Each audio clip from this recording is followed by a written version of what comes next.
Muy buenos días, las claves del día giran hoy alrededor de Prigozhin a la espera de ese Jerome Powell en Jackson Hole, pero la fotografía geopolítica marca y mucho el inicio de esta jornada, una vez que vemos cómo ese final de Prigozhin marca también el inicio de la figura en esta guerra de Ucrania de Vladimir Putin ante quienes se quieren oponer. Fíjense en la fotografía de la jornada de ayer, antes de producirse el accidente, el atentado, el ataque, como quieran llamarle, sobre el avión de Prigozhin. Ya veremos en el futuro si se conoce algo más de lo que sucedió. Se dice que una fuerza defensa aérea, antiaérea rusa fue quien atacó ese avión de Prigozhin. Hay quien esta mañana, sobre todo desde Rusia, apunta a un problema en el propio avión, pero distintos vídeos apuntan a algo que golpeó precisamente el avión de Prigozhin. Poniendo punto y final a Prigozhin, de una manera además trágica, hay que ir un poquito unas horas antes, cuando Putin destituía, tiraba al general que había apoyado aquella rebelión, de tal manera que en apenas unas horas acabó todo el movimiento de la rebelión de Prigozhin y de los Wagner contra Rusia, de tal manera que vemos ya en la fotografía cómo la figura de Vladimir Putin, además, aparece, como ha sucedido también en décadas anteriores, como una figura que no consiente o que no permite esa contestación. Fíjense, porque después de Prigozhin, después de Wagner, la clave fundamental era cómo Putin iba, sobre todo desde Occidente, iba a recuperar ese poder, sobre todo interno, y cómo iba a las élites a conseguir convencerles de que no había sucedido absolutamente nada. Bueno, hoy esas élites rusas ya no tienen ninguna duda sobre el poder, de manera directa o indirecta, de Vladimir Putin a nivel interno. Por lo que, ojo de cara a la mesa de negociación, ojo de cara a la guerra de Ucrania, ojo a la negociación con Occidente, ojo a toda la fotografía de BRICS también que se están celebrando frente a Occidente, porque ese pensamiento en Occidente de que podían derrocar, que alguien podía intentar rebelarse contra Putin, hoy la fotografía es muchísimo más complicada, por no decir prácticamente imposible. Biden salió muy rápido a decir nada de lo que sucede en Rusia no tiene relación con Vladimir Putin, intentando señalar con el dedo precisamente a Vladimir Putin de la muerte de Prigozhin en ese accidente de avión. Y bueno, una parte de Occidente puede estar de acuerdo en que Biden acertó a la hora de decir que nada está fuera del alcance de Putin, pero tampoco parece que muchas cosas estén fuera del alcance de Biden ahora mismo. No en el sentido de Prigozhin, sino en el sentido de qué cosas pasan o qué decisiones se toman fuera incluso de Estados Unidos, por ejemplo con las sanciones de Occidente, las sanciones de Europa. De tal manera que la guerra coge un empuje diferente ahora, la mesa de negociación coge una fotografía también completamente diferente, porque quienes pudieran pensar que Vladimir Putin no iba a estar en la mesa de negociación o no iba a estar en ese movimiento de salida de la guerra de Ucrania, puede empezar a perder todas sus esperanzas. Sobre todo mirando la fotografía clara de lo que sucedió en la jornada de ayer. Ahora hay que ver cómo las investigaciones apuntan a lo que les decía antes, si se trata de un accidente, de un atentado, de un ataque, si hubo un problema en el avión y directamente el avión cayó, o si de verdad hubo un misil que impactó en una de las alas del avión y lo hizo derribar. Todo eso habrá que verlo a partir de ahora. Tampoco se espera una gran reflexión alrededor de lo que haya podido suceder alrededor de ese accidente de Prigozhin, pero un poco más sí saber qué ha sucedido. Hubo un momento en el que se decía puede haber una queja grande por parte de este grupo. No parece que ahora mismo nadie quiera levantar la voz, y las élites rusas, no parece que ahora mismo nadie de las élites rusas vaya a estar menos que cuadrado enfrente de Vladimir Putin, porque de manera directa o indirecta el refuerzo de la figura de Putin, por supuesto, cuando se tenía la duda de cómo iba a reaccionar, ahora hay poca duda de cómo ha reaccionado Vladimir Putin en este entorno de Prigozhin. Por lo que, mirando a futuro, la clave fundamental es cómo sale de reforzada la figura de Vladimir Putin a la hora de sentarse en la mesa de negociación para el final de la guerra de Ucrania, que es el punto clave que hay que intentar mirar para el mercado en el medio y largo plazo. ¿De qué manera esa mesa de negociación, que se podía esperar, sobre todo por parte de Ucrania, que no estuviera Vladimir Putin por una rebelión interna, por una presión interna, ahora mismo parece prácticamente imposible, por lo que parte de la negociación va a tener que ir de la mano de que Vladimir Putin se siente en la mesa de esa negociación. El otro punto fundamental del día, y que va a ir emergiendo sobre todo en la jornada de mañana, pero hoy ya empiezan a verse las imágenes de Jackson Hole con Jerome Powell y con los distintos banqueros centrales para intentar ver cómo es el tono Powell. Si es un tono agresivo, si es un tono que apunta a unos tipos de interés más altos de lo que se esperaba, más tiempo de lo que se esperaba, y a partir de ahí hay que rebalancear, hay que volver a hacer, como dicen los americanos, el repricing de toda la fotografía sobre unos tipos que puedan caminar más tiempo, por ejemplo, hasta final de 2024 en un tono más alto, en un entorno más alto. Si ese hasta 2024 se coloca encima de la mesa, a partir de ahí la fotografía cambia muchísimo a la hora de hacer de ese rebalanceo. ¿Por qué? Principalmente porque seguimos jugando con un factor que distorsiona toda la fotografía, que se llama inteligencia artificial en el mercado, en la renta variable. Ayer conocimos los resultados de Nvidia, se esperaban después del mercado, empezar a cotizarse en el mercado en la jornada de hoy, pero en el after market, en el ese after hours, se vio claro cómo más o menos lo que el mercado iba diciendo se va a ir reflejando en la jornada. Se esperan subidas que pudieran estar, se ha visto en el After Hours en el torno del 4 o el 6%, después de conocer que Nvidia disparaba ingresos y beneficios gracias a la inteligencia artificial.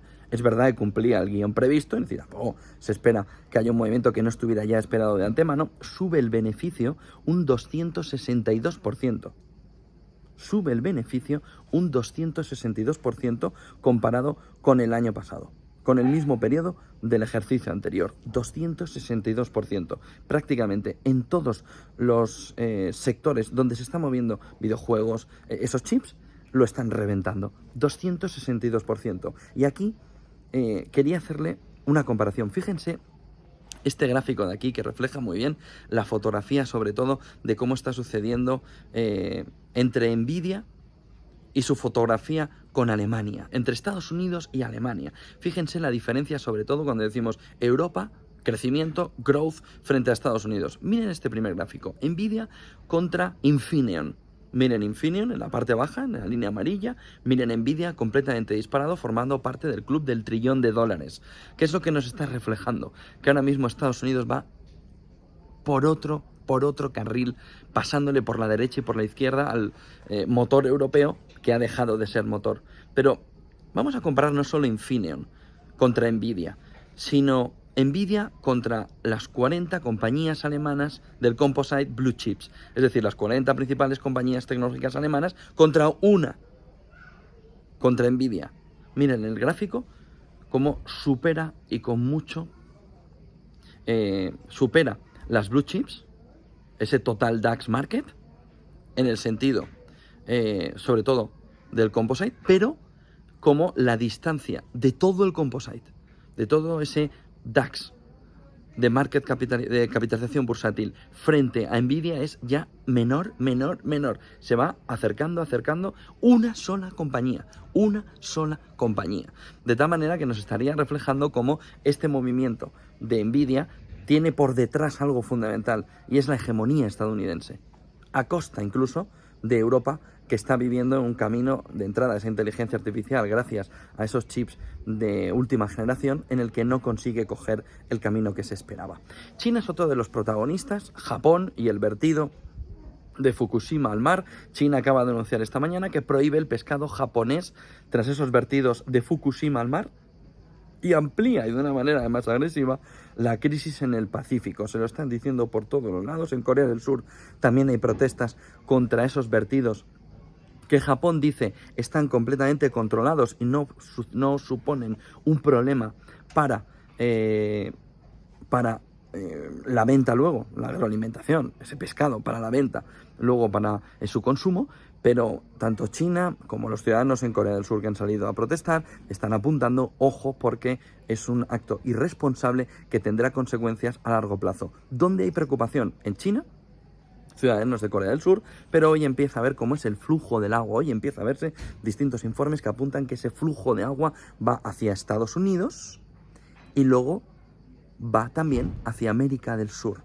De tal manera que ahora mismo la fotografía es intentar entender hasta dónde el vertido de Japón puede ser un problema para el consumo de pescado en toda la zona del Pacífico. Ya lo estaba avisando China y ahora parece que incluso voces de América Latina empiezan a apuntar cómo el peligro a ese vertido puede ser enorme, puede ser mayúsculo. Los BRICS cierran ya esa reunión, van a invitar a 6 naciones de todas las peticiones que tenían, había cola, había lista de espera, van a invitar a Arabia Saudí, Argentina, Egipto, Etiopía, Irán y Emiratos Árabes Unidos. ¿Quién llama la atención? Arabia Saudí, que podría jugar la partida del petroyuan dentro de los BRICS. Con todo ese proceso de desdolarización que nos han dicho desde la reunión de los BRICS es inevitable que se produzca, empieza a apuntarse que esos petroyuanes pueden ser la clave fundamental, fundamentados tanto en la potencia de materia prima como en el oro. De tal manera que se pueda plantear a todas las naciones que estén dentro de un entorno de BRICS, estén o no estén dentro, la posibilidad de todo el negocio con ese nuevo petroyuan, con esa nueva estrategia o fotografía de desdolarización que están planteando los BRICS o que han planteado los BRICS durante esta reunión histórica. Un último punto, un informe que llama mucho la atención y que yo creo que merece un comentario.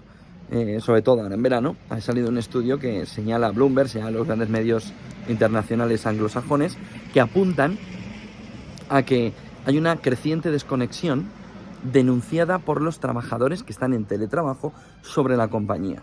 Dicen estos teletrabajadores que al estar teletrabajando, la compañía no los está introduciendo de una manera real en la toma de decisión de la compañía. Se sienten como externos. No tienen la misma cultura corporativa o no consiguen acercarse a la misma cultura corporativa y además no tienen, por culpa de estar teletrabajando, dicen los trabajadores que están teletrabajando en ese estudio, que todo ese movimiento del teletrabajo les está provocando no poder estar bien en la toma de decisiones. Vamos, que no se sienten bien integrados en la organización. Saben que hay una pelea muy fuerte. Goldman Sachs, que ha sido uno de los más duros, está ahora peleando contra ello. Fue Elon Musk uno de los que también pelearon mucho alrededor de esa fotografía. Este nuevo giro viene a plantear que ese trabajador no solo quiere estar teletrabajando con los beneficios que tiene el teletrabajo, sino que además quiere que la empresa, que ya ha hecho un esfuerzo para que esté teletrabajando, le introduzca bien en la toma de decisiones y la haga sentir importante. Miren, tenemos un problema generacional. Tenemos un problema enorme. Digo generacional porque va a durar una generación. No porque sea de una generación concreta, sino un problema generacional muy importante alrededor de este tema del teletrabajo, que ya lo estaba denunciando en su momento Elon Musk, de salida del coronavirus, que Goldman Sachs viene haciendo una batalla enorme y que esta semana ha estado muy metido en ello para intentar que, oiga, vuelvan ya. Pero no solo eso, sino que encima los que están fuera se quejan. Se quejan porque no hay una cultura de verdad de teletrabajo que les permita, además de estar fuera con todos los beneficios, estar bien involucrados en la toma de decisiones. Se quieren sentir importantes. Ojo con el problema cultural que viene con todo el movimiento del teletrabajo que hemos vivido y cómo puede afectar en el medio plazo en el beneficio de las compañías. Y ojo también, en un último apunte, cómo la caída de la inversión en el commercial real estate en España superior al 70% en lo que va de año. ¿Por qué? Porque ahora mismo se ve que el commercial real estate es la punta de lanza de una recesión, de una crisis que pueda afectar sobre todo a esos beneficios empresariales que ya se esperan que, por ejemplo, en España caigan un 5% en este ejercicio. Buen día y buen negocio.